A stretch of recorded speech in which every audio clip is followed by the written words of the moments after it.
Ayan guys, tingnan nyo ang kalagayan ng isa sa Four Marias. Andito kami sa Kuprasan. Sobrang init guys. Ayan, kawawa talaga ang kalagayan ng isa sa Four Marias. Walang kamalay-malay na siya ay. Binibidyo ko na. Ayan, tulog na tulog. Nagpapahinga lang ng konting oras, banat na naman sa trabaho. Sobrang init talaga guys. Ayan, hulaan nyo guys kung sino yan. Ayan, kawawa naman. Tingnan mo ang ngayon. At tingnan mo na ang julat niya. Ayan. Dinadapuan na siya ng bayag. Guys, dinadapuan na siya ng bayangaw. Sobrang baho na niya guys. Ayan. Ilang araw na guys, ilang araw na walang ligo guys, kaya dinadapuan na siya ng bayangaw. Ayan, may bayangaw na siya guys.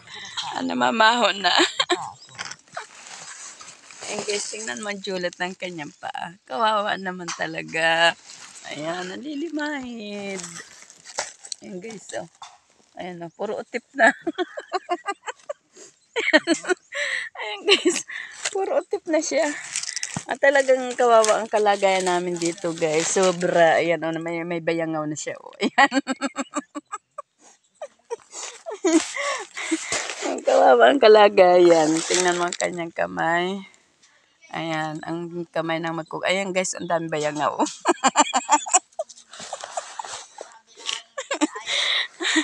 Dinadapuan na siya guys ng bayangaw.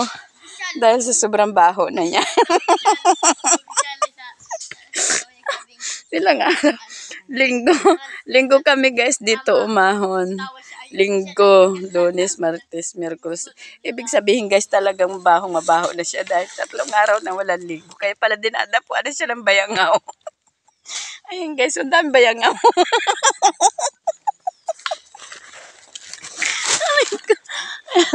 Ayun guys, nagalaw na siya, magigising na, babay na.